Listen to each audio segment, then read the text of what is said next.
Hello everybody and welcome back to the Durga Burgers channel. Different Panels presents the Super Buddy Superhero Super Show Roundup. I am your host Adam along with Steven. Hello. Steven doesn't seem happy today. No, I'm happy. I just saw my team win, sir, and I'm very happy. So, Right. I just don't show happiness. Just nonchalant as usual, because that's how British people are. It rains too much and they don't have a lot of happiness. And also, no bunnies. It's very grey over here. And also no bunnies. Which is kind of disappointing. But anyway, on to the topic of discussion. We're going to review the TV shows, our comic book TV shows, that started this week with their mid-season starts. Last time we talked about the reviews of the past seasons and the new seasons, and now we're going to talk about the continuation. And let's go off right away with Gotham, which was the first show to start, which was on Monday. Pretty solid episode. I think they're finally starting, like we said last time, to understand what they want to be. The introduction of the Electrocutioner, I think, was interesting. I was hoping he would have stayed around a little bit longer, but whatever. Steven? I liked the episode. I thought it was really well done. I can't think of a weak point in the episode. I mean, even I have one weak point. What was that? The way that the Electrocutioner lost. I'd like Just that. to throw a cup of water? Yeah, I'd see, if it wasn't for his reaction, I'd be like, what? But his reaction's like, oh, yeah, I probably should have seen that. Just, and I made it. It felt, not only did it feel a little too rushed, but a little too comical. Well, I just feel that although he was set up, he wasn't really the main focus of the episode. So, no, it was. We'll get to that. Yeah, we'll get to that. I mean, I personally liked it. I can understand why you would have that opinion, so I'm not going to knock it or anything. But for me, I just thought it was well done, and even though it was sort of anticlimactic, it was funny. If he had stuck around. In the previews for it, it felt like he was going to have a bigger role than just one episode. I imagine he'll probably turn up again at some point. I doubt that's the last we've seen of him. I like the introduction of Commissioner Loeb. Hopefully we see more of him. Because I thought him and Gordon were really good with each other. He's sort of filling in the same role as Amerva. Well, not again, not... I wouldn't necessarily say that, actually. I'll take that back. And, I mean, and Gordon has his job back. Which is Indeed, also a little disappointing. I would have liked to have seen Arkham more. What really could they do with Arkham, though, without any of the noticeable names running around? It just felt like it was too quick. It's like episode later, all of a sudden everything's okay again. Yeah, true, but I think after a point it would have become repetitive. I like, would we have got the this. entire rest of the season be that, but maybe like an episode or two. I mean, I suppose they could have had Hugo Strange turn up or something. Then you'd have people complaining that another name turned up, and that would be a whole bag of worms. I guess we could talk about this here because it's the TV show podcast. The rumor of the Red Hood gang possibly not showing up. Well, it makes sense, really, because people are going to... Well, I suppose people are going to expect some hinting to Joker's origins because it's the Joker. And obviously he was part of the Red Hood gang at some point. So they'll turn up, you won't see him. You'll probably be throwing a hint, but one of the guys might turn out to be him. But they'll be there as the main focus? No. Actually, how the hell will that work when you still got Maroni and Falcone and I guess Fish will still be around by that point, running around? How will they fit? Oh, we saw the previews. I don't look at previews. Oh, well, Fish is in a very bad predicament at the moment. We'll have to wait and find out what happens next week with that. But, Falcone knows. He does know. Falcone knows, and not only does Falcone know, but Maroni is a little bit more skeptical of Cobblepot. So now, nobody can trust anybody at this point, except Falcone can still, I guess, trust Cobblepot. But I mean, that's obviously the case. I honestly think that the underground elements of the series have surpassed the main part. It's the best part, and Cobblepot has easily grown to become pretty much everyone's favorite character. I wouldn't say everyone. I think Cobblepot's the best character. I think he's the best character as well. Either him or Bullock. I've seen people that don't like him. I've seen people that don't like one of any of the characters. So there'll always be people out there that... Let's see. Yeah. What the f*** are they doing with Nigma? What was the point of all of that?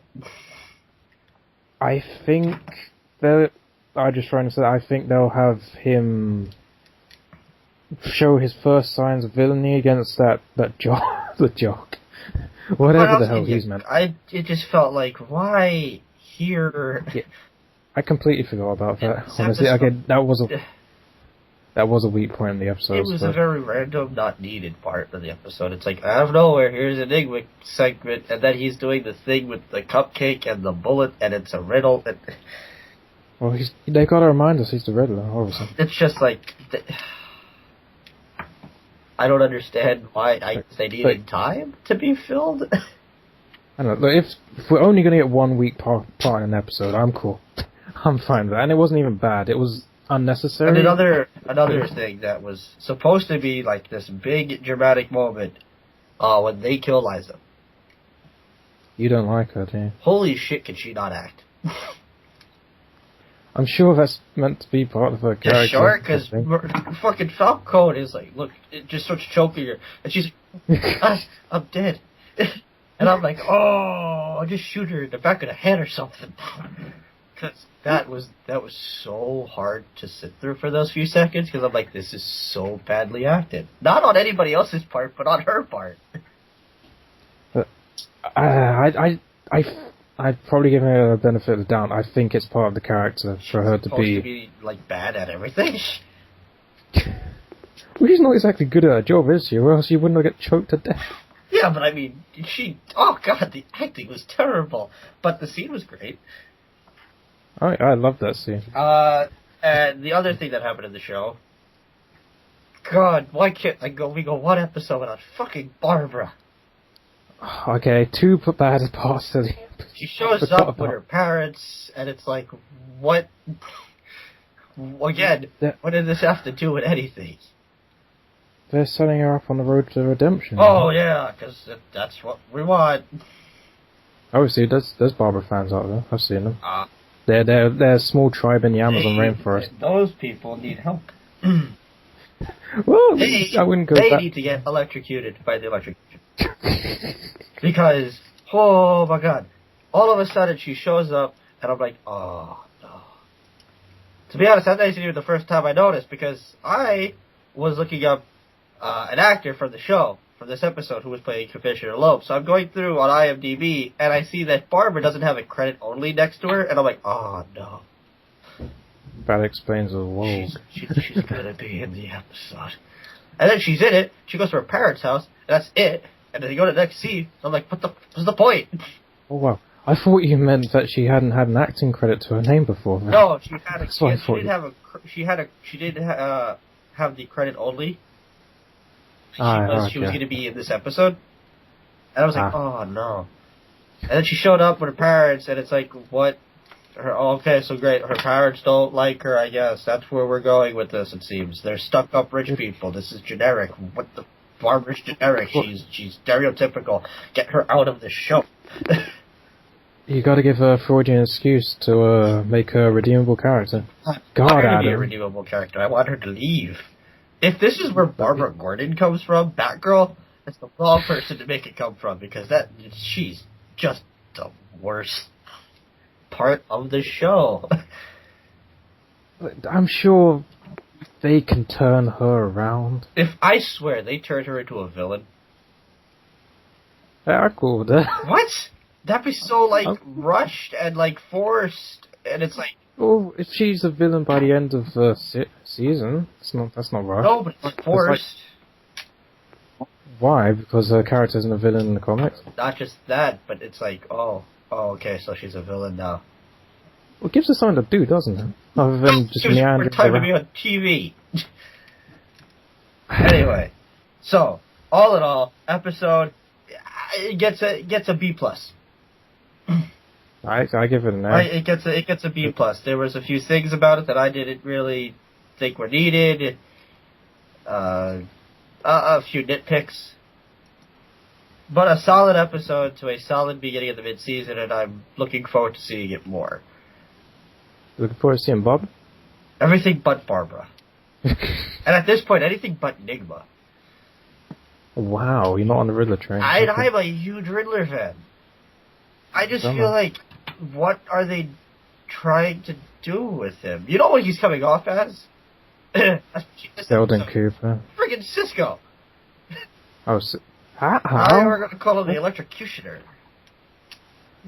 Oh. Nicknames, and he's going to be the cute, cool, like, comic relief character that sits in the background. I thought he was coming off of Sheldon Cooper. Anything nerdy, really. Just give Nigma something to do, or just have him show up, say the guy's name, and say this is what's happening, and he goes back into the background. I don't understand it, but anyway. Everything else, though, great. I want to see more Loeb and Gordon interactions, because I thought their connection was better than him with the mayor. And I also think him and Loeb was better than Gordon and Essen. Essen?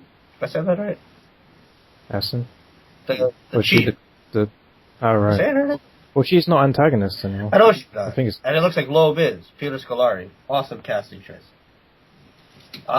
Good, great. I'm looking forward to next week. Next week looks like it's going to be really friggin' awesome because it looks like it's going to deal more with the underground than anything else, and that's the best part of the show. So we'll move on to Flash. Again, I think Flash has had like one bad episode, and that was Plastique. This episode was just great. I don't know. There's really nothing. I don't know what it is, but Flash seems to just know what to do right. I think I remember something I think the writers were saying, or it might have been Geoff Jones or whoever it was, before the season came out, and they said they're not gonna what's the word? They're gonna do everything they can as quickly as they can do it, and that might have sounded like a bad thing at first, but it means that they're not gonna stretch things out. That something that Arrow does sometimes. Instead, we've already got the rogues forming, we've already got Reverse Flash, we're gonna get time travel soon. They're packing all these good plot points, all these familiar things about the Flash into this first season already, and it's working.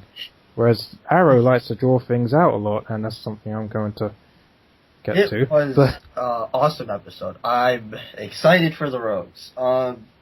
Yeah, some people get ticked off because they like to make puns and shit, but whatever. They didn't make any puns this No. season. I mean, no, I was thinking about Caitlin and Cold. No, I'm talking about yeah, I forgot. Heat Wave. Hey, I'm cool with it. Which is awesome. I want to see more of them. And when they got arrested, I was like, no! And then the ending, of course. And I'm like, yeah!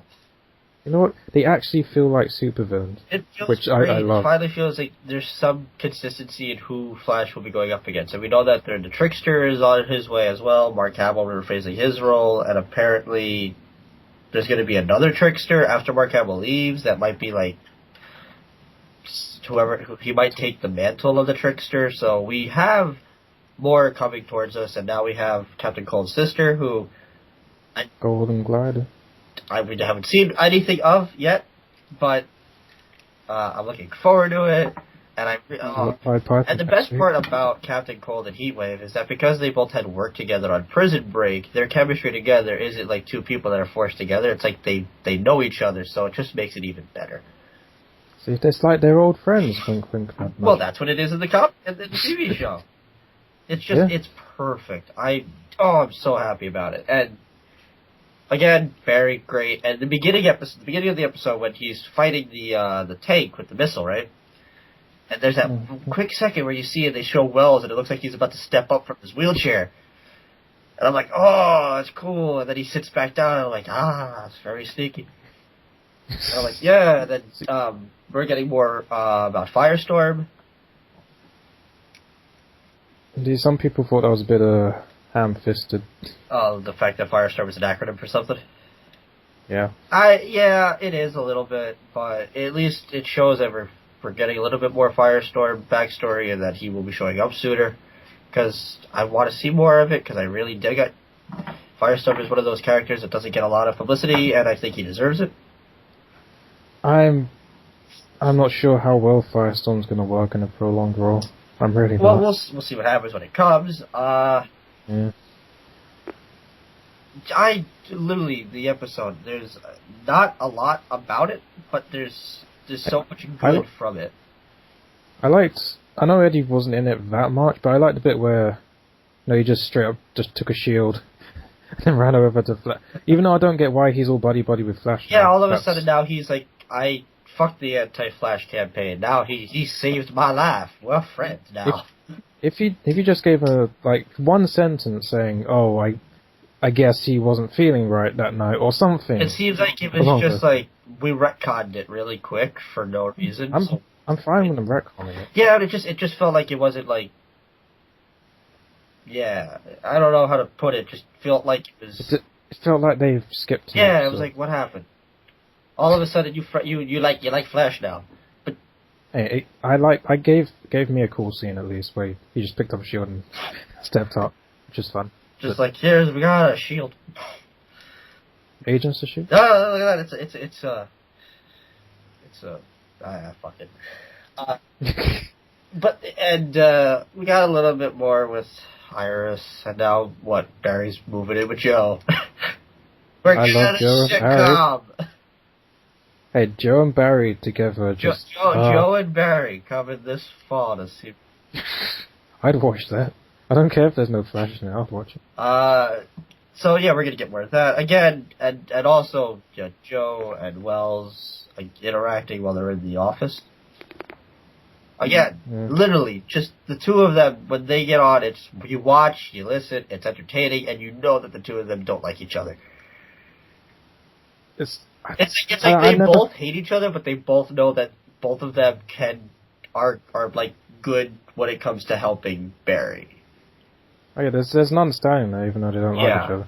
And the thing is, the actor who plays Joe, I can't remember his name. I'd never heard of him, never seen him. Anything. Martin, if I'm not mistaken. Let's go with that. I think I'm right on that. I will fact check that when you talk. Because I never heard of him before this show. I'd never seen him, and when he was first cast, I thought, oh god, he's gonna suck.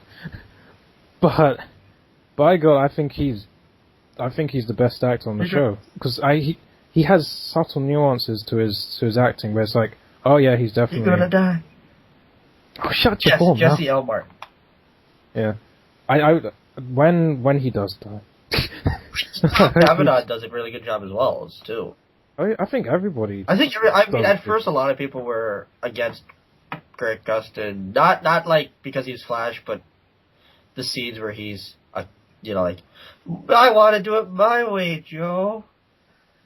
Well, they seem to be cutting down now. I hope. Because it was like, oh, really?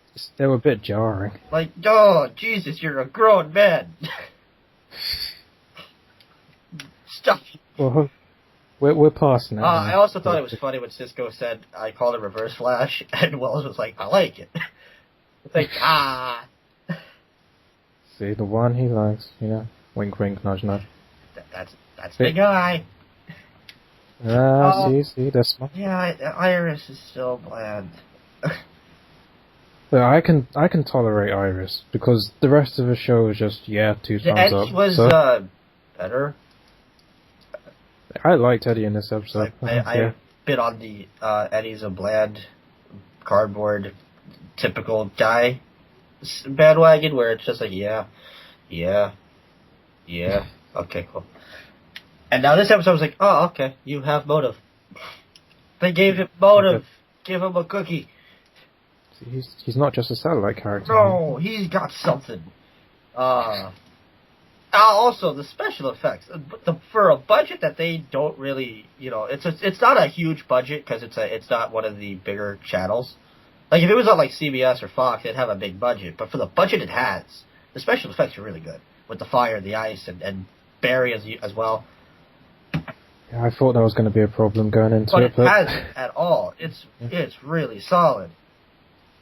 It's not. I don't think it's fantastic. It's not like grade A, but it's like for what they have, it's like this isn't not plausible. Like this is watchable at least. Yeah, it's not like. I think there's been one moment. I think one I think it might be the first episode actually, where Barry was running. I was like, eh. But I after issues with that, Mystique. I don't remember having a problem with that. I just have. Maybe I have to watch it again, but Again, Flash. It's just they can't do anything wrong unless they give us another Mystique episode. So I think the 10 either it's 10 or 11 episodes they've had. Having one bad episode out of that many is a pretty good track record so far. yeah, I know last week getting amazing praise. I know last week I said that I think technically Agents of S.H.I.E.L.D. is the best show. I take that back. I don't think Flash has a bad bone in its bad body. I think Flash is the best show because it's the most enjoyable. I mean, it just feels like they're having fun. It feels like they're like, yeah, we know what the fans want, and we're just gonna chill and enjoy ourselves and give a good show that has good drama when it needs to be drama, and good action when it needs to have action, and good storytelling when it needs to have storytelling. It's not trying to be dark and brooding. It's not trying to be something it's not. Flash has never been a dark comic book. It was always fun. If there's one thing about Barry that I hope to see more of is Barry in the comics was a wisecracker when he was Flash. I hope to see maybe we get a little bit of that soon, where Barry has more of a sarcastic sense of humor with Flash. Spider-Man. Yeah, it is like Spider-Man, but I want to see some of that because I just feel like it's just Barry shows up and he fights and he leaves. Fair enough. I'd like more interaction with. That's something else. I want to see more interaction with the Flash with the villains than just seeing the villains do something and then Barry goes after them. Well, I'm sure when you get more recurring villains, I think now that pretty much the rogues are pretty much going to be around a lot longer, we're going to see more of that. Good. I'm glad they bring the rogues so quickly. It's great. When are we going to see Mirror Master? Season 2. I'm ecstatic. I'm on board. I like the lightning bolt. I'm on a Flash. 2 thumbs up? Very, very 2 thumbs up. Like I said, one small gripe. That's it. Was, again, some of the Iris stuff just doesn't tick with me. Yeah, it's a love interest syndrome. Yeah, that's CW stuff. But let's get on with the final show, Arrow. Oh boy. Everything I loved until the end. I liked that we got more of Arsenal. Oh, I can't believe I just said that. His name is Arsenal. His name is Speedy. Arsenal. I enjoyed Diggle as Arrow for the first few seconds of it. The costumes do that. Yeah, I thought it was funny. I like Vinnie Jones as Brick. He used to be a footballer. I'm glad that he's going to be around for a few more episodes. I'm digging that. Pretty sure it's only 2 more. And shoot me, I could be wrong here. When Laurel was Black Canary, I actually thought she was badass. I thought she looks good in the costume. She looks good in the costume, but whether she's badass or not is not. I have to wait for that, but I was like, I can dig this. I'm wondering that should have been the end of the episode, but then they gave the actual ending, and then I was like, oh. The Merlin stuff was entertaining. I like that everybody's still in denial, except for Felicity. Well, she was the one in denial until Bait and Switch. I thought her interaction with Adam was a little wonky in this episode. Like, I thought it was. But everything is great. I think the show is doing. I know you're not a fan of this season. No, I'm not. I think this episode encapsulated nearly everything wrong with this season. The flashbacks were good. I just know.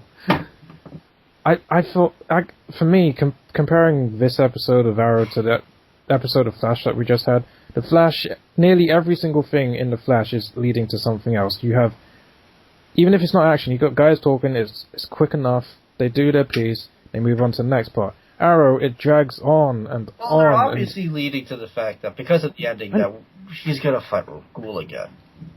I know, but as for example, they had 3, 4 different scenes of frickin' Roy, Diggle, and Felicity talking about how Ollie is dead or not. You don't need that many scenes of that. But I like the fact that we're gonna, even though the ending we had what we had, that we're gonna get maybe another episode or two of just those three going after people in Star City. I think we got 2 more episodes before he comes back. So yeah, like it seems that it's going to be Arsenal and Diggle going up against Brick. I'm happy that they're giving more time to Arsenal and Diggle because I think they've been silent. Arsenal's costume is so badass looking. It's a bit tight. No. That's Creed. That's Arrow's costume. I like that. I don't know. It seems like maybe Merlin seems a little bit of regret, which was interesting. No, the only regret he has is that he didn't win. Yeah, so it seems. But you made it. It seemed like he was like, oh shit, this is all my fault. He's like, crap. He didn't kill Ra's al Ghul, so he's still gonna kill me. Oh well. They're trying to build Thea up more. No, they're not. Yeah, they are. No, they're not. We've seen the same goddamn dueling scene 5, 6 times already. It's not going anywhere. It's gonna lead to her and, Arrow fighting. It feels. That's what I'm just. For me, I'm sorry. You can't have this big thing at the end of last season where it's like, oh, Thea's gonna become something big this season. Oh no, she's just gonna be doing the same thing, interspersed between different dueling scenes that lead to nothing. Well, I do agree that they do tend to drag out a lot of the issues, but most of the time the climax when it happens are good. When they first fought Slade before the whole issue with Slade came about, it was awesome. When they first fought Merlin, it was awesome. It just seems like the build is a little weak, but then when they hit, it's awesome, and then the reasoning is kind of meh. I don't know, for some reason I just don't have any faith in this season. I hope they prove me wrong. I've dug it. For me, when I compare it to the good work in Flash, considering this is Flash's first season, the good work that Gotham's doing, when I compare the three, it's like, no, you're falling behind. People still put Arrow over Gotham. I think those people are wrong. But I think what the big thing about the show that works is the acting. Yeah. John Barrowman is great as Merlin, and Colin Haynes is good as Arsenal, and I forget the rest of the cast. What is her name? The chick who plays Felicity is good, and Stephen Amell is good, and I don't know the name of the guy who plays Diggle, but he's good. It's just like they're the cast, and they got Vinnie Jones, who's just there because he's a badass guy, which is interesting. They got Vinnie Jones of all people. What's wrong with that? Not somebody I would have expected. Well, he was on the freaking Musketeers over here last year, so if he's doing Musketeers, he's gonna do it here. No, it's just like when they get a name of somebody that people would know and you see them, you're kind of just like, hi, Vinnie Jones. You're not like, oh, hi, Brick. I didn't know Vinnie Jones was well known over there. I've seen him in movies because he was in Snatch and Lock, Stock, and Two Smoking Barrels, and he was in The Condemned. He was also a wrestler? A football. Yeah, he showed up at a wrestling event. He did? Yeah, like back when they were doing London shows. So anyway. For me at least, I don't know if anybody else knows him, but I know him. And now he's also on this show on ABC called Gallivant. Cool. It's like I'm glad he's doing stuff. It's like a musical. Oh, whoa. Yeah. Hold on a second. That's not what I expected. But it was just kind of like, oh, alright, cool, they got somebody. And like I said, it seems like they're going to be focusing on the others dealing with Brick while we get to the Ollie situation, which is what I want to talk about. Way too quick to bring him back to life. I was hoping maybe an episode, maybe 3, of just no Ollie, and then all of a sudden, then we see the stuff with Tetsu, and he's getting revived, and also, what? How are you alive? Well, I know they're not using Lazarus pits, but Jesus. I don't get why they didn't use Lazarus pit. I really don't. Maybe, contract disputes. Maybe it's still copywritten by something. But they've got Ra's al Ghul. Yeah. How can you have Ra's al Ghul but not Lazarus pit? Well, if we see a Lazarus pit show up in a Batman situation, we know why. And I'm not defending it because I'm not sure how I feel about it. Apart from it might be a little too quick, but yeah. That we all know he's going to come back. So does it really make much difference just to have it as a stinger at the end? Yeah, because I would have enjoyed more of the not having to just jump back into it again. I felt like, cool, he's going to be gone for a few episodes, and then he'll show back up as Arrow, but also this defeats the awesome idea that people had with involving Lazarus Pits, where he was going to come back and possibly have some of his memory lost. Meaning we'd have to watch him possibly regain how to do archery, and him coming back and not remembering what how he kissed and gave his affection to Felicity, and then having that be an issue, and maybe forgetting about him telling Thea everything. Or maybe him accidentally telling Thea something and thinking that he did tell her. It would have added a little bit more conflict to to Ollie's character. Now it's just he's alive again and he remembers everything, but now he's confused how he's alive and he wants to go kill Ra's al Ghul. And well, to be fair, we don't actually know what he remembers. But he obviously, it's not as bad as it's going to be. Because I bet the only thing he probably doesn't remember as well right now is that he got killed by Ra's. Because probably when he fell, he probably hit his head. But with the Lazarus Pits, it can affect your memory. And now, all of that goes away. They should have brought him back maybe an episode or 2 later. Give us an episode where it's just the rest of the group. I don't... We see the guy bring Ollie's body to the door. And they're like, can you help this man? And then we see Ollie's body. And then that's it. And then the next shot after that was Laurel as Canary. And I think that should have been the end of the episode. Just, oh shit, she's Canary now. See you next week. Instead, it's Ollie's alive. We'll see you next week. And then everybody goes, oh. Do you know for certain that everybody went on? So? Some people aren't the happiest campers about it. Some people aren't the happiest campers about anything. I just think it was a little too rushed. I would have liked it to be a little bit longer. A little bit longer. 3 or 4 episodes, but maybe like the next episode, maybe the episode afterwards, maybe 3 episodes. I totally understand what you're saying, but okay, hopefully there's a good reason behind it. If there's a good reason why he's back already, sure, whatever. Or at least, if he's alive, let him stay over in wherever they are for a little longer, and just let the rest of the group have a chance to shine. Well, they said he's not going to be back for 2 or 3 more episodes. Okay, good. So that's fine, but I would have liked it if he would have came back and it would have been like he's alive now, and it's like, oh, is he alive?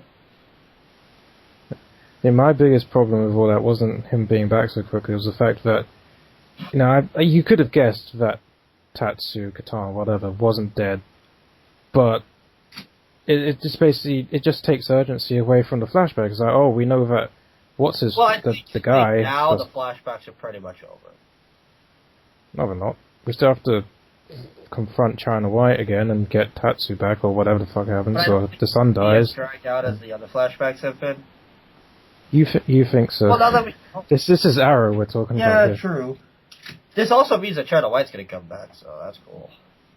Oh, because she was just the most amazing character to begin with. I thought she was badass.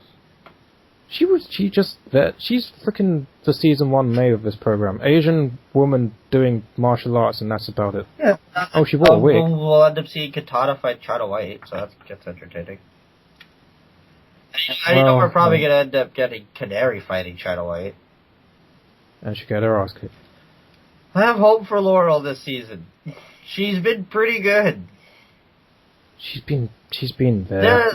They're at least doing, out of all three of the love interests, at least she's doing something. Because she's been around the longest, and she's already gone through the ship. What, are they going to make Iris a fucking speedster? Like I said, she's going to be White Canary. God, Adam. Barbara's going to be Batgirl? She's going to be Yellow Canary. Don't do that. She's not Asian. That's racist. Wow, Adam. You said it. I didn't. No, I just said Yellow Canary because that was the first color that came to mind. You're like, hey. Well, anyway, so final thoughts on Arrow. So I'm just so meh over it. Was 48 minutes, and 47 of those minutes were 47 of those minutes were good, and that last minute was what ruined it for me. Okay, you bring out the minutes, right? Me watching Gotham I could watch Gotham all the way through without getting distracted, without looking at my phone and looking at another browser. Frickin' Flash, up until the last about 3 minutes with Iris, I was completely fixed on that. Arrow, I think the last 7-8 minutes, I just drifted off. So, yeah, it just doesn't catch my attention this season. Well, there we go. So, if we had to do a ranking, I think it goes for me. It goes Flash, Gotham, and then Arrow, and I think the same would go for you. Yep. Yeah, that's mine. That's my week's rankings. Yeah. And I don't think it's terrible. I'm not saying it's terrible. I've seen terrible. It's had a lot worse episodes, especially that first season. Oh yeah, definitely. I'm not saying this is a bad episode. I enjoyed parts of it. I just overall I think it's just Well, with that, we'll join you again next week. We'll review the next 3 episodes of the shows, and who knows what else we'll review? Maybe Agent Carter. I don't know. Well, I still have to. Yeah, I still have to watch it from the beginning, but I still have to give a defense of Constantine at some point. Yeah, we'll discuss that. But with that, for myself and Steven, I have nothing for this week. So good night. Wow.